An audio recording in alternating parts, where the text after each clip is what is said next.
I'm going to discuss a range of research principles and methods.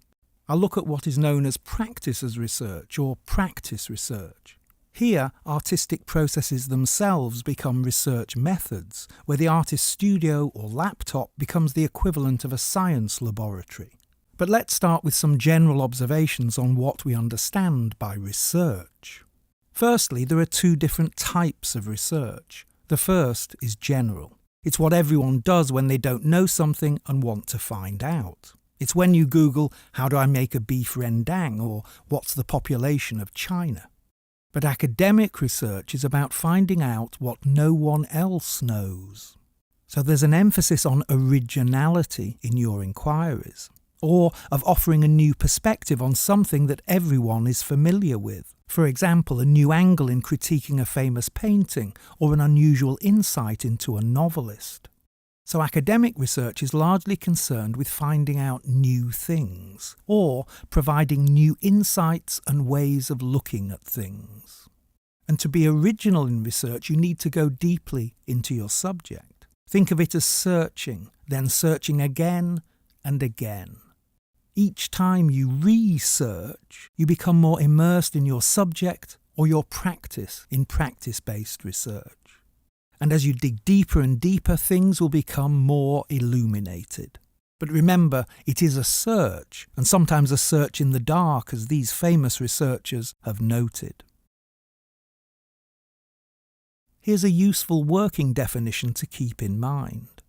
And if the criteria is making an original contribution to knowledge, how can art's practice constitute a significant form of research itself? Well, by doing the following.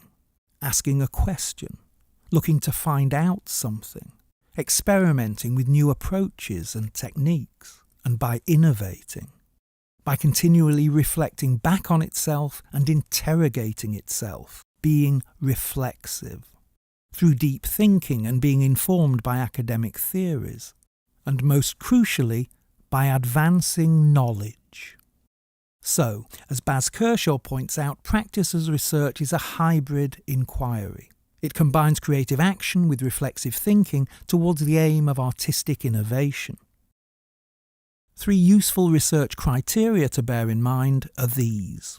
So in your work, whether in academic writing or arts practice, think, is this new? Is it original?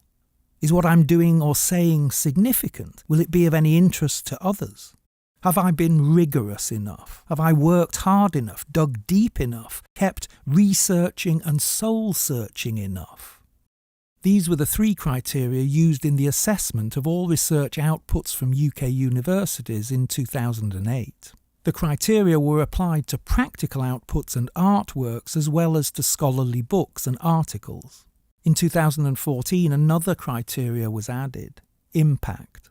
This looked at the wider effect that each research output had or was likely to have, whether it would influence others, whether it would change the ideas or practices of others, whether it would change society or the world. When you reach that point, you start to win Nobel Prizes. So the communication and dissemination of your research is important. Your effect on your audience and how impactful it is remains key to research success. Here's a useful equation summarising the process. In terms of artistic practice as research, here are some key points to bear in mind. Think of a question or questions. Apply a particular method that isn't just practical or instinctive, but also has a conceptual and theoretical underpinning.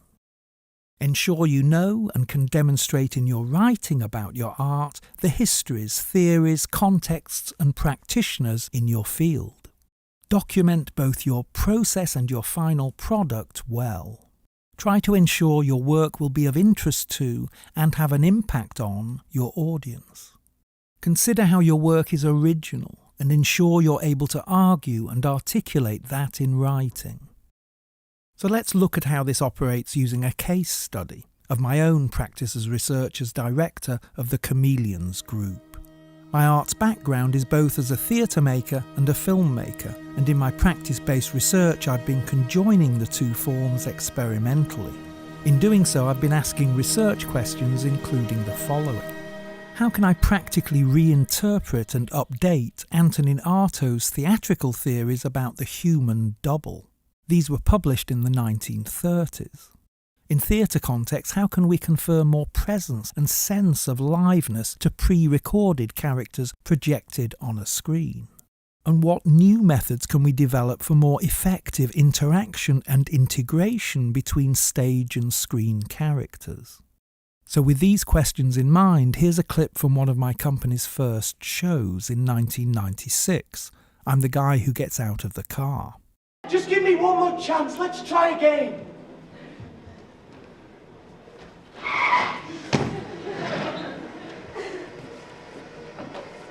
Hello. Hello. What's your name? Wendy. I've noticed you while I've been crossing. I've noticed you over there and over there. Come on! Hurry up! What's the matter with you? Do you mind? We're talking. I became a lollipop lady. It's not like I became anywhere. I became a hitman about that time too. Look, you morons, you're blocking the road! Yeah! Come on! Get a move on! Hey! Sorry, I apologise. Yeah, no, take your time. No problem. Yeah, look, I've every respect for you. And the lollipop lady profession. It's a hard job, isn't it? I think my lollipop sucks. Try this.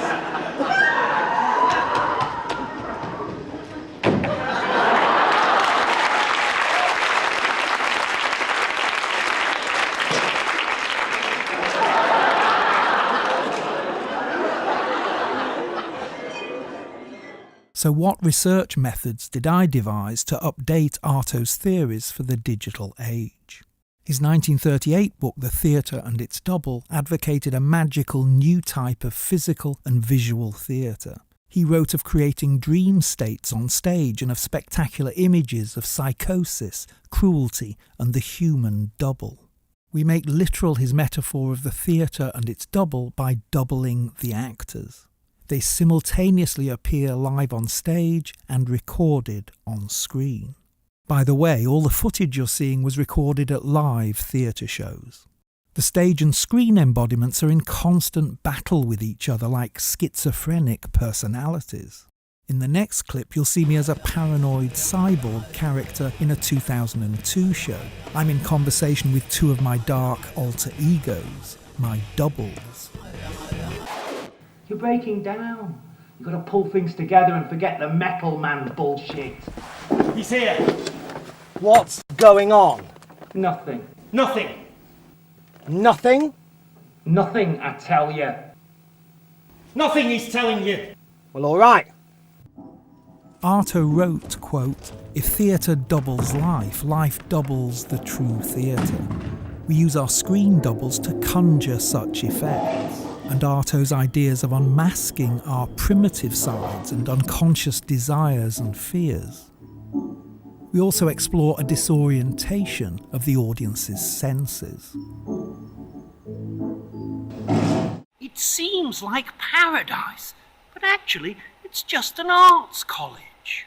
The fun you can have here is never ending, Tanya. It's about three people who are stuck in this very hot room together forever. And the twist is that they're actually in hell. That's interactivity, isn't it? Everything is so vivid. When you get outside, we all get doubled. He's talking about me. And you. And me. And we start to lose our memories. I don't even know who I am. So I've asked my three research questions, and my research methods to answer them are practical experiments. But as I've said, it's also important to reflect on these and to articulate why they are original and significant. This academic argumentation is a key research method, and it should be as important to the artist researcher as it is to the theorist. So, as I continue my discourse, please note I'm drawing on various theories and historical references in delivering some of the academic findings of my artistic research. I try to make the presence of the video character have an equal strength and status as that of the live actor on stage. I try to equal their relative presences. The woman on the right is a live performer, and her double on the left is a recording. Here the live actor meets the supposed absence and past tense of her projected double, but it actually asserts itself as doubly present. Both figures have equal theatrical presence. As the real meets the virtual, the past becomes present and absence becomes presence. Matthew Causey has discussed the moment when the double appears and the live actor confronts his or her digital other. He suggests that this representation of the self outside itself, the witnessing of the self as other, quote, enacts the subject's annihilation, its nothingness. The uncanny experience of the double is death made material. To see oneself is to demolish oneself in an autopsy of perception. Our remediations of Artaud's notions of the double relate to the shadow figure of the doppelganger, to Lacan's conception of the mirror stage and the body in pieces, and to Freudian notions of dream states, the uncanny and the subconscious id. Let's return to my research questions and we can see how in almost every sequence my theatre company is trying to answer all three at once. How to reinterpret Artaud's theories of the human double, to enhance the liveness of filmed characters, and to create new modes of screen interaction and integration.